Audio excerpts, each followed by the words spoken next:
There's 40 of us today. Great way to start the week. Always great to be with everybody.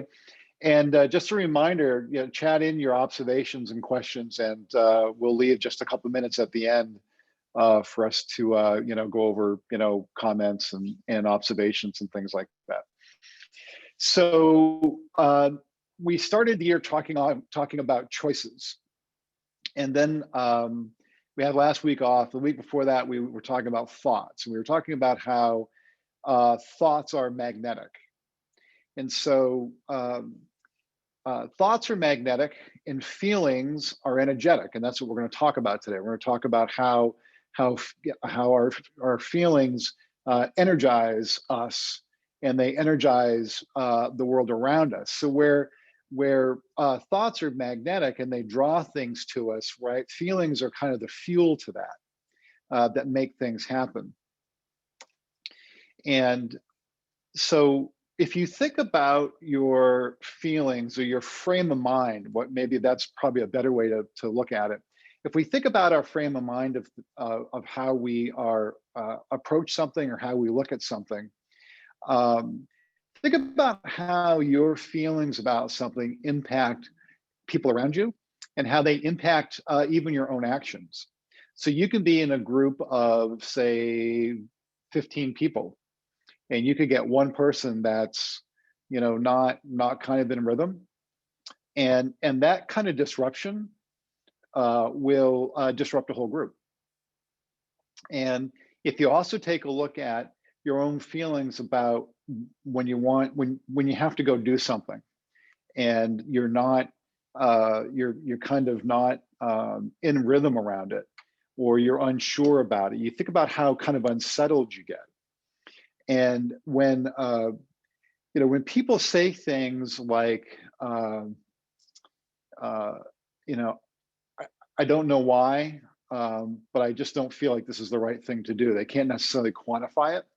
That's because they haven't been able to form the right energy around it, and kind of there's something in there that they're not sure of, and they're basically getting this kind of energetic signal about well, should I do this or shouldn't I do this? And so our own feelings, impact not only us but the people around us, and we'll talk about that in just a minute. And it's to the point, right, where what's this common expression nowadays we have is that, hey, I'm not feeling it. And that is true, because it comes from the heart, right? And so your heart feels and your brain calculates. And so your brain kind of it has the thoughts, and those thoughts are magnetic, but the feeling is the energy around things. And so I kind of use this example, like no one ever says, well, that was a really brain felt emotion. I mean, like, no one ever says that, right? It's really, that was really heartfelt emotion. And so that's where our feelings come from, and that becomes the energy around things. And so I heard this expression or this explanation a while ago on a podcast I was listening to. So it's not mine, but I really liked it. It's like the brain is there to help you from like bumping into things, right? It helps you calculate and run the computer, and it does the calculation of things and all that. It's not there, though, to provide you with inner guidance. So the feelings really are the inner guidance of things. And then when we say things like, I'm not feeling it, well, really what you're saying is that there's some disturbance here that I can't quite get myself to move forward with it, because I'm somehow out of alignment. And that's really what your feelings are for. We as individuals have, as a species, really have amazing technology built into us. I think we've talked about this before. We don't have, digital readouts and dials and monitors and all that, but what we have are our feelings and our emotions. And those always have to be in alignment for us to be able to move forward. So whereas thoughts are magnetic, okay, and feelings are energetic, well, the thought is gonna bring me in a direction, but I got to power it through my feelings. That's how I'm going to power forward. And that's when people say, It's like you can show somebody the math. I mean, I remember we had this situation a couple of years ago where we were working on something at the home office, and we were working on them. It was basically a math equation, and we were working on, and we had this math equation, and we looked at it um, on the whiteboard, and we're like, yeah, that works. But everybody in the room was like, it doesn't feel right. So it's about kind of understanding, like when you say like, well, I'm not feeling it, or this doesn't feel right, the next question is why? And I think in Western culture, we tend to be shallow about the whys, about why don't we feel this way? So like in a sales sense, we can demonstrate, well, look, here are the numbers. This makes sense. Well, it only makes sense if I feel like it makes sense. It doesn't make sense just because you're telling me that, or just because numerically it works, or mathematically it works, or in some other sequence it works. It only really works if I feel like it does, because that feeling is taking into account all sorts of other factors that a strict calculation can't take into account. And we've talked about this, I know before, and I've used a similar slide that the magnetic field around the heart, right, which is where feelings come from, is somewhere between 50 and 500,000, 50 and 5,000 times stronger than that of the magnetic field around the brain. And so that's why our feelings are what power things. It's even when you want to like tough out a day, or you got to tough out like a workout or a project, okay, it's still that feeling and that sense that I'm going to get through this, okay, that basically powers you through that journey. And so the slide, our thoughts and emotions affect the heart's magnetic field, which affects everything in our environment. And so how we feel about things, okay, really does, as I said, becomes the energy, whether we're aware of it or not. And so, the whole purpose of why we come together on Mondays is to really build our awareness around things. Okay. Again, in the West, we tend to be very shallow in our understanding of the things that we can't see. We're very good at science, and we're very good at math, and we're very good at finance, and we're very good at all those things, but we're not as sensitive to those things that actually help all those other things become created, which basically is the foundational feeling around what we're doing. And so the next time you say I'm not feeling it, or the next time someone says, yeah, I can't put my finger on it, but I'm just not sure. All right. Get hyper curious as to why, because that's a lot of fun. Now you're peeling back layers, and try not to accept the answer that someone else gives you, or you give yourself. I'm not feeling it. Well, I'm not feeling it's not a definition. It's a statement. Okay. For it to have meaning, you've got to look behind the curtain. What does it really mean when I'm saying, well, I'm not feeling it? Well, why aren't you feeling it? And you don't need to have somebody ask you that question. You ask that question yourself, and be in the habit of being curious about it.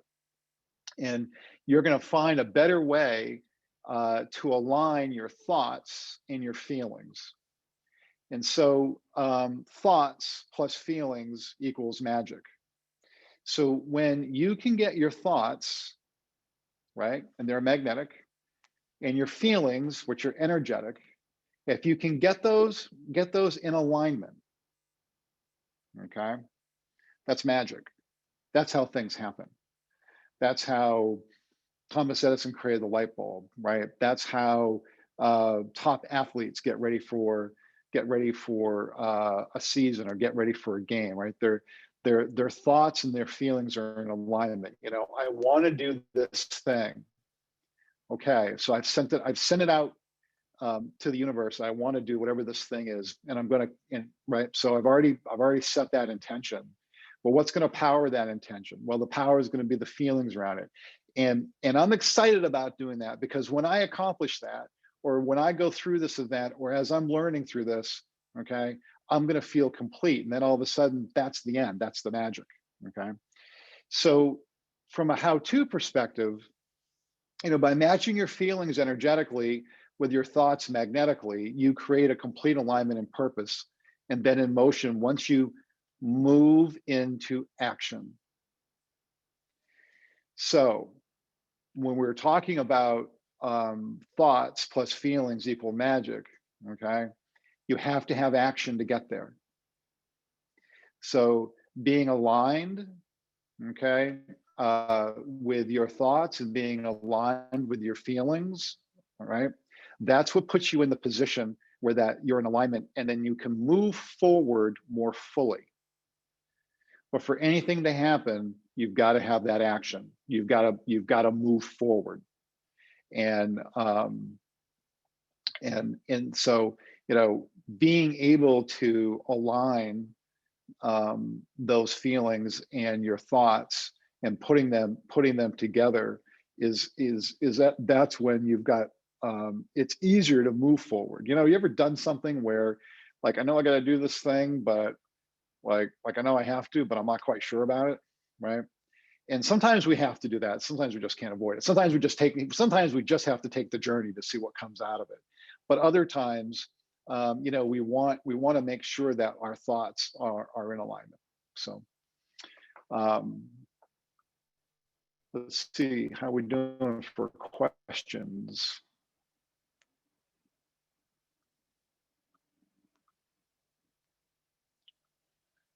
That is a slide for next week. So any comments, questions, thoughts? Anything anybody wants to chat in?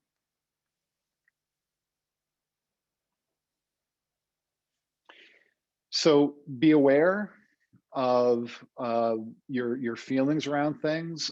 Be aware of how how your energy will ebb and flow with how you feel about something. And when something's not feeling right, you want to be asking the question, how come? And when something is feeling right, you want to ask the question, how come? Because it's all about being curious. And being curious is how we understand ourselves better and the world around us. And I'll just leave you with this this gear picture here, was that you want to think about your thoughts and your emotions and have them being alignment. You want to think about them as being like a gear. And once they're in gear, then you can move forward. So, all right, we've got one chat in here.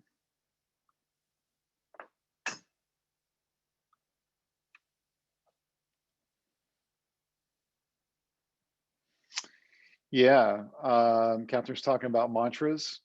Mantras are very helpful.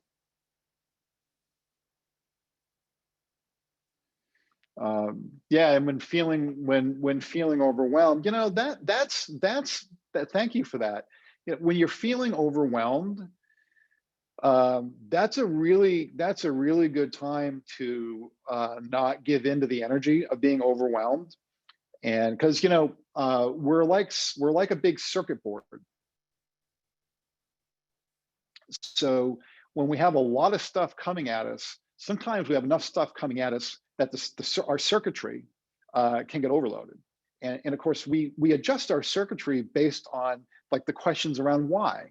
So like, why aren't I feeling this today? Or why am I in like this mood? Or why am I feeling a little unsure about this? Or why am I feeling positive about this? Right? Asking those why questions basically expands your circuitry and helps you from being overwhelmed.